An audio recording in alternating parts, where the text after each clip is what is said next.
The night General Hospital slept, Willow Tate was wide awake. Moonlight spilled through the narrow window of the supply room, turning stainless steel into pale mirrors and casting long, skeletal shadows across the tiled floor. The hospital was never truly silent. Monitors hummed, cats rattled in distant corridors, the soft murmur of a nurse changing shifts. But in this pocket of darkness, it felt like the world had narrowed to the quiet thud of Willow's heart and the cold, unforgiving weight of the object in her hand. The syringe. It was small, innocent-looking, the kind of thing that saved lives every day in this building. And yet, for Willow, it was a weapon. A confession. A ticking bomb that could obliterate everything she had fought to rebuild. Drew Kane lay in a private room 2 floors above, unconscious and suspended in a fragile balance between recovery and catastrophe.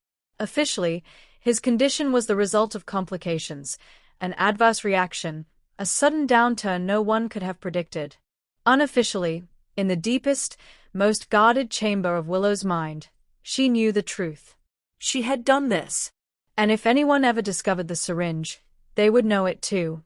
Willow had not planned to become this person. Once, she had been the moral center of Port Charles, the teacher who believed in second chances, the woman who had survived cults, cancer, and heartbreak without losing her soul. She had clung to the idea that love and honesty could overcome anything, that she and Michael could build a life free of the shadows that haunted their families. But shadows have a way of following. Drew's presence had stirred something dangerous.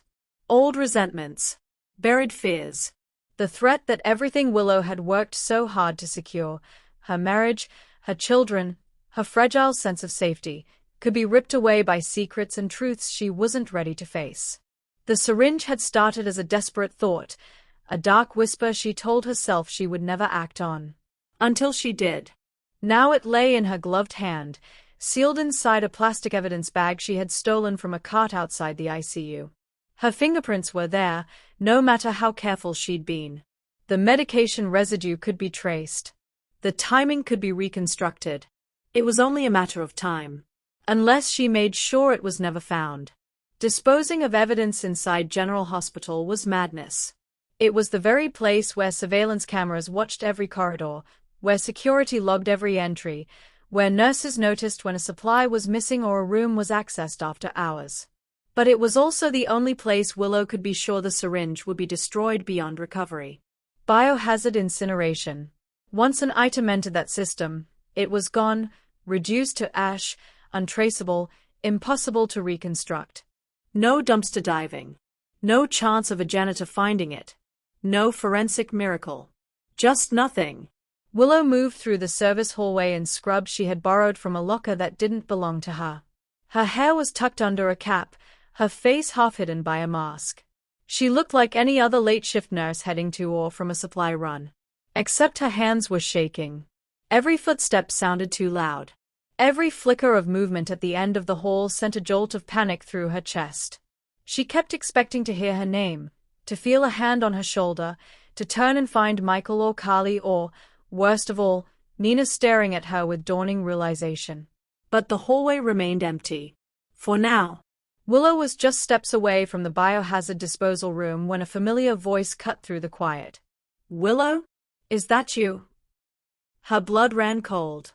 Epiphany Johnson stood near the nurse's station, clipboard in hand, her sharp eyes already narrowing in concern. Epiphany had seen everything in her years at GH. Lies. Affairs. Cover-ups. She could spot guilt the way some people spotted fashion mistakes. Willow forced herself to breathe, to turn slowly, to meet Epiphany's gaze with something that looked like normalcy. "Epiphany. I couldn't sleep. I thought I'd check on Drew before heading home." It wasn't even a complete lie. She had gone to see Drew earlier, standing at the foot of his bed, watching the rise and fall of his chest, her heart splintering with a mix of remorse and terror. Epiphany stuttered her. "You're not on shift." "I know. I needed to make sure he was okay." The older woman's expression softened, just a fraction. "You've been through a lot, baby. But you shouldn't be wandering around restricted areas. Administration's been on edge since Drew took that turn." Willow nodded quickly. Of course. I'm sorry. I'll head out. Good. Get some rest. Epiphany turned back to her clipboard, but not before Willow caught the lingering look of concern. It wasn't suspicion, yet, but it was attention. And attention was the last thing Willow could afford. She waited until Epiphany disappeared into a patient room before moving again, her pulse roaring in her ears. The biohazard room smelled of antiseptic and something metallic, a sterile tang that clung to the back of the throat. Red bins lined the walls, each marked with bold warnings and biohazard symbols. This was where contaminated materials went to be sealed, catalogued, and eventually destroyed. Willow's hands hovered over the largest container, the one designated for sharps. Once she dropped the syringe in, there would be no turning back. Her mind flooded with images, Drew's face, pale against white sheets. Michael's smile, so trusting. Her children, laughing, unaware of the storm gathering around their mother. She whispered a broken apology to the empty room. I never meant for it to go this far. But intentions didn't matter. Only actions. And consequences. With a sharp intake of breath, Willow opened the container and let the bag slip from her fingers. It fell with a soft, final clatter, disappearing into the mass of red plastic and sealed waste below. It was done. Or so she thought. As Willow turned to leave, her gaze flicked upward, and froze. A small red light blinked in the corner of the ceiling. The security camera. Her mind raced. Had it been recording? Was it operational? Did it capture her face, her hands, the bag? She had worn a mask and cap, but her posture, her build, the way she moved, could it be enough for someone to identify her? Panic surged, threatening to steal her breath. She couldn't destroy hospital footage. That would raise alarms instantly. She couldn't ask to review it without drawing attention. All she could do was walk out and pray that the angle hadn't caught anything incriminating. Willow straightened, forcing herself to move at a normal pace, to look like someone who belonged there. She exited the room, turned down the hall, and blended into the late-night rhythm of GH. But the sense of safety she had hoped for never came. By morning, Port Charles was buzzing with worry. Drew's condition had taken another turn overnight. Doctors spoke in careful, guarded tones about complications, about unexpected reactions, about the need for further tests. Family and friends gathered in the waiting room, their faces etched with fear and frustration. Michael stood at Willow's side, his arm wrapped around her shoulders. She leaned into him, drawing comfort from his warmth, even as guilt twisted like a knife in her chest. This doesn't make sense, he murmured. He was improving. And then suddenly, this. Willow swallowed. Sometimes things happen that doctors can't explain right away. She hated herself for how easily the lie slipped out. Across the room, Carly paced, her phone pressed to her ear, barking orders to someone about pulling medical records, about getting second opinions. Nina watched Willow with an intensity that made her skin prickle, though whether it was suspicion or simple maternal worry, Willow couldn't tell. And somewhere in the background, unseen but ever present, the hospital's systems logged data, stored footage, and preserved details that could one day unravel everything.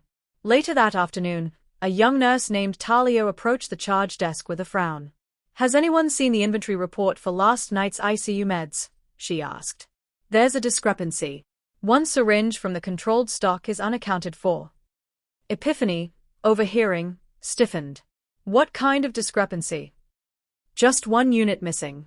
Could be a charting error, but... Her voice trailed off, the implication hanging in the air. Epiphany's eyes flicked toward Drew's room, then to the hallway leading to the biohazard disposal area. Let's not jump to conclusions, she said firmly. But we need to report it. Willow, passing by at that exact moment, felt the world tilt. They were already looking. That evening, Nina found Willow alone in the chapel, sitting in a pew with her hands clasped tightly in her lap. You look like you're about to fall apart, Nina said softly, taking a seat beside her. I know you care about Drew. We all do. But this is different. You're carrying something, Willow. I can feel it. Willow closed her eyes. For a split second, she considered telling her everything. Confessing. Letting the truth spill out and destroy her, but maybe save Drew, maybe cleanse her conscience. But then she thought of Michael. Of their children. Of the fragile peace they had finally found. and she stayed silent. I'm just scared, she whispered. Of losing him. Of everything falling apart again. Nina studied her, clearly unconvinced, but she reached out and squeezed Willow's hand. You don't have to go through this alone. The irony was almost unbearable. In a quiet security office deep within GH, a technician began a routine review of overnight footage, prompted by the inventory discrepancy. The camera in the biohazard room flickered across the screen, showing the empty doorway, the red bins, the hum of fluorescent lights. And then a figure entered. Scrubs. Mask. Cap. The technician leaned closer, adjusting the playback, slowing it down. The figure approached the shop's container, hesitated, and dropped something inside. It wasn't clear what the object was, but the movement was deliberate. Purposeful. Suspicious. The technician made a note, flagging the timestamp, unaware of the storm this small act would unleash. Willow felt it before she heard it. The subtle shift in the air. The way conversations stopped when she entered a room. The glances exchanged between staff.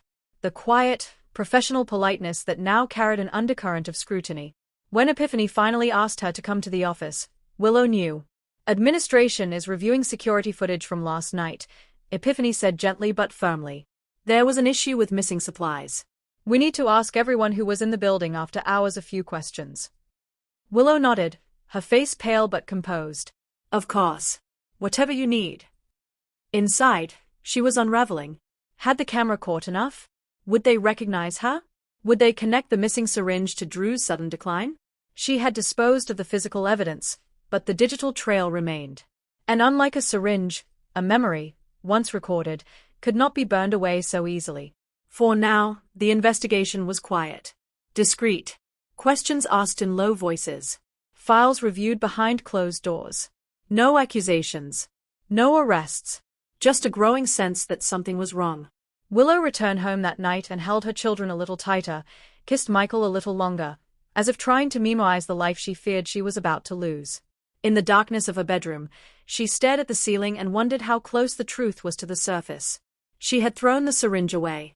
But secrets, she was learning, were much harder to dispose of. And in Port Charles, they always had a way of coming back.